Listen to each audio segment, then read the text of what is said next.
TV triple news కి స్వాగతం. మంచిర్యాల జిల్లా నిర్నల మండలం నారవాయిపేట గ్రామ పంచాయతీ కాంగ్రెస్ పార్టీ అధ్యక్షుడు డీసీసీ మెంబర్ లావణ్య రమేష్ మాట్లాడారు. మా గ్రామ పంచాయతీలో ఎస్టీ లంబాడ గిరిజనులు ఎక్కువగా ఉన్నందువల్ల మా గ్రామ పంచాయతీని ట్రైబల్ సబ్ ప్లానింగ్ ఏరియాగా గుర్తించి ప్రత్యేక ఫండ్స్ ద్వారా అభివృద్ధి చేస్తారని ఎంపీ గడ్డం వంశీకృష్ణ, ఎమ్మెల్యే గడ్డం వినోద్ వెంకట స్వామిని విజ్ఞప్తి చేస్తున్నామన్నారు. ఇదే క్రమంలో గత కొంతకాలం నుండి మెట్పల్లి గ్రామానికి చెందిన రేషన్ టాప్ డీలర్ నారవాయిపేట గుల్ల సోమవారం 3 గ్రామాలు కలిపి ఒకటే చౌక ధరల దుకాణం ఉండటం ప్రజలు చాలా ఇబ్బంది పడుతున్నారు. ఈ క్రమంలో చౌక ధరల దుకాణాలు ప్రజల సౌకర్యార్థమే విభజించాల్సిన అవసరం ఉందని ఆయన ఈ సందర్భంగా తెలిపారు. బెల్లంపల్లి కాన్స్టిట్యున్సీ నర్వాయిపేట అనే విలేజ్లో చాలా వెనుకబడ్డ విలేజ్ నర్వాయిపేట. ఎస్టీ బంజారా వాళ్ళు చాలామంది ఎక్కువ ఉంటారు ఇందులో. దీన్ని ముఖ్యంగా గమనించి దీన్ని ఒక డెవలప్ నర్వాయిపేట అనే విలేజ్ని ఒక డెవలప్ చేయాలని చెప్పి గడ్డం వినోద్ గారు ఎమ్మెల్యే సార్ గారికి మరియు వంశీ ఎంపీ గారిని కోరడం జరుగుతుంది. ఎందుకంటే బంజారా వాళ్ళు చాలా పేదవాళ్ళు, ఎలాంటి పనులు లేని విలేజ్, ఏదో కూలీ నాలి చేసి బతికే విలేజ్ కాబట్టి దీన్ని ఒక దత్తతగా తీసుకొని ఈ నర్వాయిపేట విలేజ్ని నెన్నెన్ మండల్లో ఒక మంచి స్థానంలో తీసుకెళ్లాలని చెప్పి సార్ మీకు కోరడం జరుగుతుంది. సార్ కొంచెం దృష్టి చూపాలని చెప్పి కోరడం అయింది.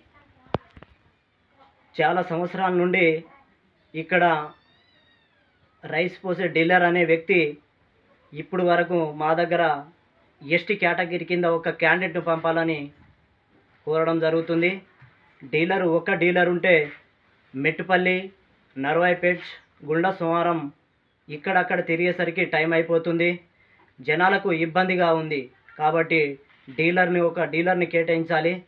ఈ నర్వాయిపేట విలేజ్ ఒక డెవలప్ దశలో పోవాలంటే ఎస్టీ విలేజ్ కాబట్టి మన ఐటీడీఏ నుండి ఎన్నో పథకాలు ఉంటాయి.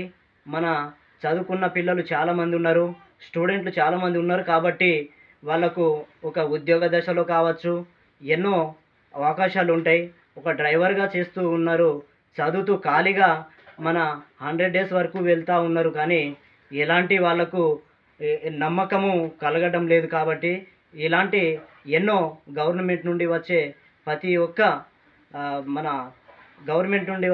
ఒక్కటి ఈ రైతులకు కావచ్చు, విద్యార్థులకు కావచ్చు అందేటట్టు చేస్తారని చెప్పి నేను భావిస్తున్నాను.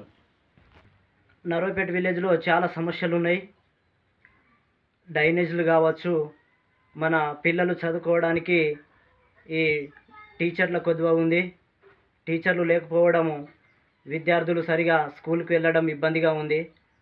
మరియు ముఖ్యంగా మన వినోద్ సార్ గారికి తెలియజేయడం ఏమన్నదంటే ఒక 2 టీచర్ని పెట్టండి సార్, టీచర్ లేక ఇబ్బంది పడుతున్నారు.